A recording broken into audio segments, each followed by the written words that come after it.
दिल्ली के दिल में एक ऐसी लड़ाई चल रही है जिसमें एक आदमी अपनी जान की बाजी लगाकर लाखों छात्रों के लिए इंसाफ मांग रहा है।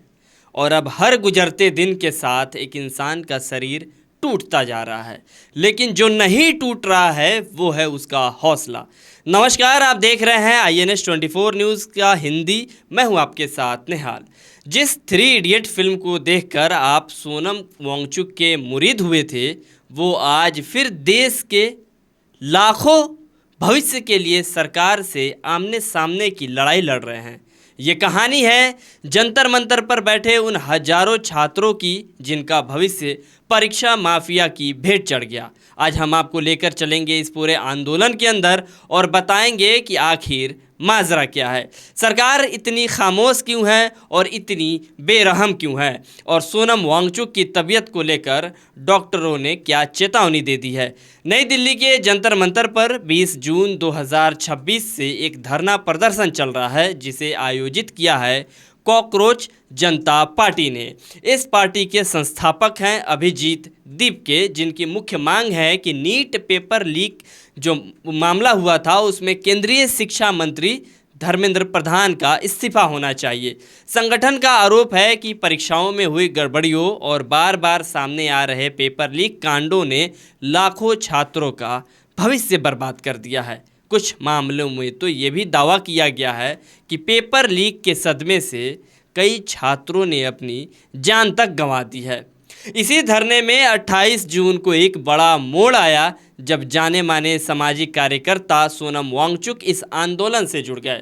सोनम वांगचुक वही नाम है जो लद्दाख को 6ठी अनुसूची के तहत संवैधानिक सुरक्षा दिलाने की मांग को लेकर पहले भी लंबे अनशन कर चुके हैं, लेकिन इस बार मुद्दा बिल्कुल अलग है। इस बार मुद्दा है देश के छात्रों के भविष्य का। वांगचुक ने ऐलान किया है कि जब तक शिक्षा मंत्री का इस्तीफा नहीं हो जाता वे अन्य ग्रहण नहीं करेंगे, लेकिन सरकार के कानों में अब तक ना ही कोई विचार आया है, ना ही उनके कानों में कोई जूं तक रेंगी है। अब सवाल यह है कि पिछले कुछ दिनों में आखिर क्या क्या बदला है। हमारी टीम ने जब इस पर एक रिपोर्ट तैयार की तो रिपोर्ट बहुत चिंताजनक थी। डॉक्टरों की टीम जो रोजाना सोनम वांगचुक की स्वास्थ्य की जांच कर रही है, उन्होंने बताया है कि अनशन के दौरान उनका वजन लगभग 6 किलोग्राम तक गिर चुका है। आप इस वीडियो को देखिए। अब उनको चलने के लिए सहारे की ज़रूरत पड़ रही है। ब्लड प्रेशर सामान्य स्तर से भी काफ़ी नीचे चला गया है। डॉक्टरों का कहना है कि वे मानसिक रूप से सजग और सतर्क तो हैं, लेकिन शारीरिक रूप लगातार कमज़ोर होता जा रहा है। सोनम वांगचुक ने खुद एक वीडियो संदेश में कहा है कि वे फिलहाल ठीक महसूस कर रहे हैं, लेकिन थकान बढ़ रही है। उन्होंने ये भी कहा कि गर्मी के मौसम में शरीर में पानी और नमक की कमी हो रही है और जब खाना बंद होता है तो शुगर लेवल गिरना स्वाभाविक है। बावजूद इसके उन्होंने साफ कह दिया है कि वे अपना अनशन तब तक जारी रखेंगे जब तक कि ये सरकार कोई ठोस कार्रवाई नहीं करती। ये सिर्फ सोनम वांगचुक की अकेली लड़ाई नहीं रह गई है। जंतर मंतर पर कई और लोग भी हैं जो अनिश्चितकालीन भूख हड़ताल पर बैठे हैं।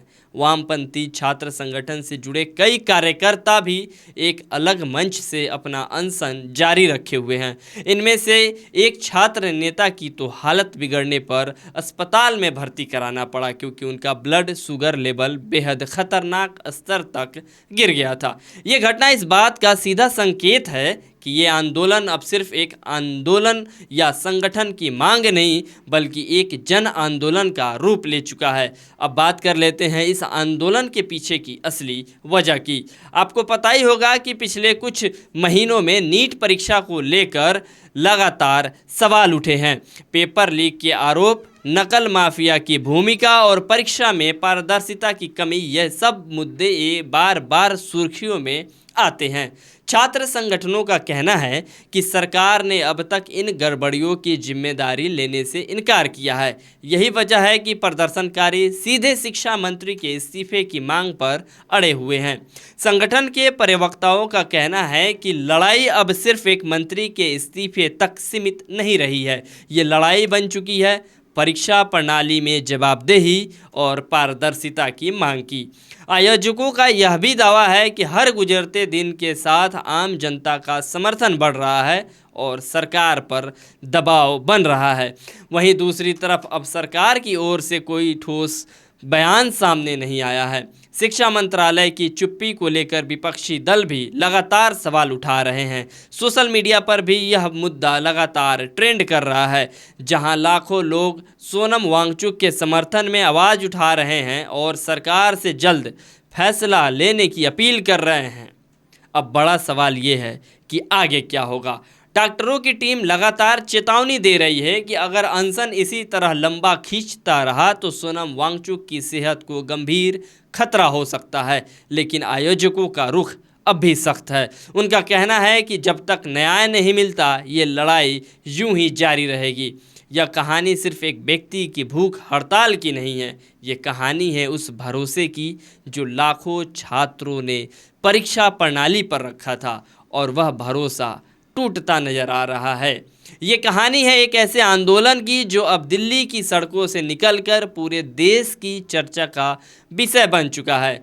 हम इस पूरे मामले पर लगातार नज़र बनाए हुए हैं और जैसे ही कोई नई जानकारी सामने आएगी हम आपको सबसे पहले अपडेट देंगे। अगर आपको ये रिपोर्ट ज़रूरी लगी हो तो इसे ज़्यादा लोगों के बीच पहुँचाइए ताकि ये आवाज़ और बुलंद हो सके। यह जानकारी लगातार बदल रही है और स्थिति किसी वक्त भी बदल सकती है, इसलिए ताज़ा अपडेट के लिए हमें फॉलो और सब्सक्राइब कर लें।